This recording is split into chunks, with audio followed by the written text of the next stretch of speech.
Are you ready for the coolest, nerdiest question you've ever been asked? Do you bleed? Are you the Keymaster? Why so serious? Because we're about to answer the question, what would MCU characters be like in the Avatar universe? I see this as an absolute win. So obviously, we first have to establish who Captain America would be in the Avatar universe. He's a paragon of hope and optimism, a fierce soldier who led a ragtag team against an overwhelming enemy using creative tactics. Now, what Avatar nation does that exemplify? That's right, Cap would fit right in with Sokka, Hakoda, and all the other Water Tribe warriors. To be honest, Hakoda and Bato are the only characters on the show that have that Steve Rogers level of goodness and optimism. The guys volunteered to go to Fire Nation jail during the Day of Black Sun. That is such a Steve Rogers move. Been like this all day. Cap's shield even screams Water Tribe. I mean, the man literally has the world's coolest boomerang as a signature weapon. I think the Avatar writers foresaw this when they had Toph literally call Sokka Captain Boomerang. They were 10 steps ahead. As far as what kind of bender he is, there is one Cap scene that points to him at least having some latent waterbending skills. Like Aang, Cap had quite a long iceberg nap. Clearly, in the Avatar universe, Cap was taking out a flying Fire Nation airship that went down like in First Avenger. The only thing that could have saved him was some last-minute waterbending to save his life. You know, I didn't realize until right now that surviving for a century in an iceberg was such a common occurrence. Is there even a question as to what kind of bender the MCU Spider-Man would be in Avatar? The kid's a fun-loving adventurer who flies through the air, delivering fast-paced quips. Oh, hey. Peter Parker has some serious airbender energy. Not only that, but he's got a lot of their moral code too. Yeah, just looking out for the little guy.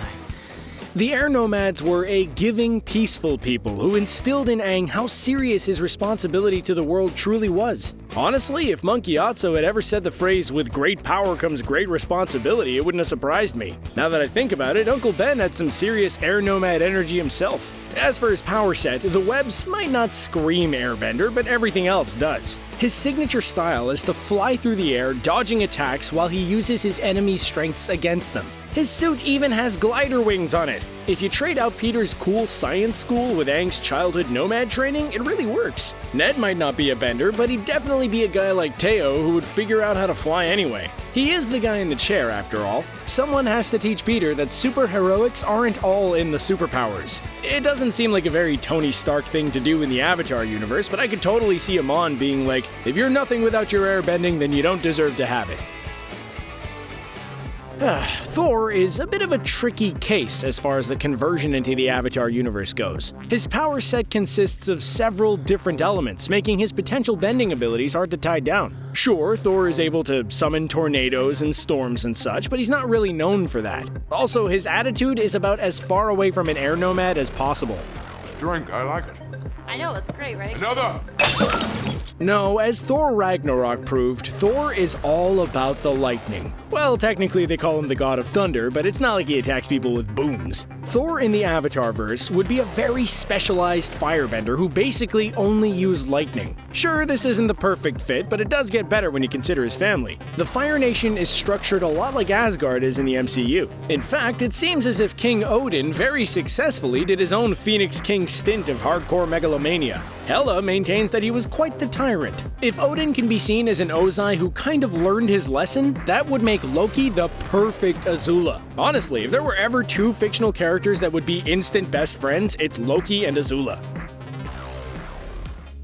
The Avatar universe, like the MCU, also features some pretty impressive suits of armor. Hiroshi Sato led the way towards industrialization before he went all radical and crazy. He designed cars, mech suits, and so much more for Republic City and the world. His story seems a lot more like Obadiah Stane from the first Iron Man than Stark's though. Now, Stark's level of genius dwarfs Hiroshi's by quite a lot. So I say that it's not good enough for Tony to just be an industrialist in the Avatar universe. I think he was an inventor who was also a metal bender. Those two skills working in harmony would allow him to make every other smart guy with a robot suit in Republic City look as dumb as Justin Hammer. Give me something here. You're like a sphinx. I can't read you.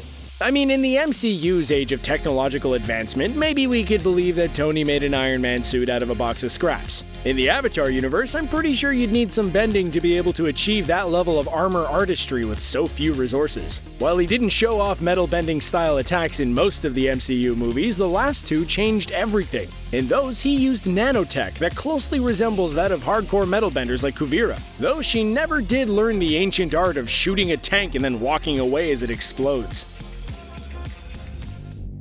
If I were to describe to you a position held by different people across the generations that is tasked with protecting people from spiritual threats using awesome powers, it could be two different things. I could either be talking about the Avatar cycle or the Sorcerer Supreme, and that's why Doctor Strange is the perfect choice for the MCU's Avatar. The more you think about it, the more it really does make sense. The Ancient One basically serves the same purpose as Avatar Roku does for Aang. Is there any doubt that the Ancient One was an air nomad avatar? Look at that wardrobe and hairstyle. She looks more like an airbender than the Aang from the last Airbender movie did. That would make Strange a famous Northern Water Tribe healer who embraces his destiny as Avatar pretty late in life. The level of snark and snobbiness he has in the first 10 minutes of his movie definitely don't exist in the Southern Water Tribe. Try me, Beyonce. That would make Dormammu a monster from the spirit world he would have to contend with. After he saved the day there, he'd have time to master his avatar abilities so that he could fight against Thanos. You have to admit, Doctor Strange's game in Infinity War was pretty close to Avatar state levels. Our first real descriptions of Wanda Maximoff and her brother were that He's fast and she's weird. boy has that proved right for Wanda since then. Her incredible yet ill-defined powers have made her a huge threat for Thanos, Ultron, and the Avengers themselves. So what would this weirdness look like in the Avatar universe? Well, there's only one type of bender that is that creepy and powerful. That's right, we're talking about bloodbenders. The shock that Republic City had over finding out that Yakone was a bloodbender basically matches the level of disdain the world had for her in Civil War. What's more is that we don't even know the limits of what bloodbending is capable of. Amon was able to use bloodbending to take away a person's bending. That implies that the wicked waterbending art could have access to deeper parts of a human than just their veins. It's conceivable that bloodbending could be used on the brain to create illusions or focus the victim on painful memories. I mean, she even does the creepy bloodbender hands. I rest my case. Captain Marvel may be the most powerful superhero currently in the MCU. She was one of the only things we ever saw Thanos be afraid of in the entire saga, so picking her bending power is a bit tricky. It would be really easy to say that she's the Avatar, but she doesn't use powers indicative of most of the elements. No, her photon blasts definitely seem like firebending more than anything else. As Veers, her abilities were on par with most firebenders we'd seen. As Captain Marvel, though, her powers were on a whole other level. Not one that we haven't seen in Avatar, though. When Sozin's comet drops into Earth's orbit, firebenders are treated to a ridiculous upgrade in their powers. When we saw Ozai flying around everywhere, blasting Aang with massive fireballs, it was a bit Captain Marvel-esque. I think that leaves us with two options. Option A, Captain Marvel is a special sort of firebender who has access to Sozin comet levels of firebending all the time. If we were going to connect this with her movie origin, it'd be easy to say that she actually interacted with a piece of the comet like she did with Tesseract energy in her film. Option B, Captain Marvel really only shows up when Sozin's comet is around. Let's face it, she might be the most powerful Avenger, but she's definitely the least punctual. A superhero who only shows up every 100 years isn't that far off from Captain Marvel's MO. She should really get a Google Calendar or something. Both the MCU and Avatar feature quiet, cold assassins who prefer to operate in the shadows. Not to mention the fact that they both have metal arms. Oh yeah, I'm saying that Winter Soldier would totally be the combustion man of the MCU. Sparky Boom Man, as Sokka called him, had a very similar MO to Winter Soldier. He was the guy that the Fire Nation called when there was a high-level asset who needed to be taken out as quietly as possible. Honestly, if every appearance of Combustion Man was accompanied by that screech sound that played when Winter Soldier attacked, it would be appropriate. So you could easily see Winter Soldier fitting the same role in the Avatar universe. What is a combustion bender if not the super-powered sniper of the bending world? As far as his connection to Bucky Barnes goes, who knows? Perhaps Combustion Man was also a brainwashed soldier who was over 100. The gang never asked. Thanos is another MCU character who's hard to tie down into the Avatar universe at first. Then, when you think about it for a second, it totally fits. Thanos is 100% an earthbender. His tough as nails, no compromise ideology is much more in line with what you find in the Earth Kingdom than any other world. He would definitely be the Kuvira style of Earth Kingdom citizen who would seek to create an Earth empire, though his would likely want to even out the number of benders and non-benders in the world. So he's a little Kuvira, a little Amon, and a lot of Ozai-level showmanship. Thanos would 100% declare himself a Phoenix King. As far as his powers go, the man does have a predilection towards rocks. He is obsessed with the Infinity Stones. He had a throne literally made out of floating rocks. And he threw an entire freaking moon at the Avengers. That might be the greatest show of earthbending we have ever seen.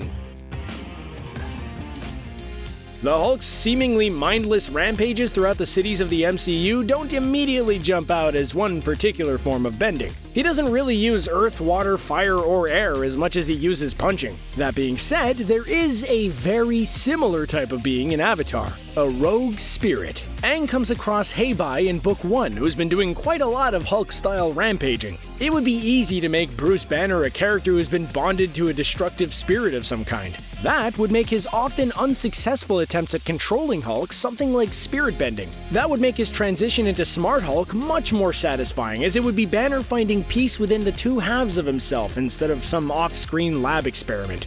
Best of both worlds. Avatar was always better at the introspective spiritual stuff anyway. Well, there you have it. 10 MCU characters as Avatar-style benders. Don't stop here, though. Let us know in the comments which other heroes and villains would be benders. We didn't even have time to get to Black Panther, the Guardians, or Daredevil. Let us know what you think, and don't forget to like and subscribe to CBR if you want to see more of your favorite fandoms mashed up.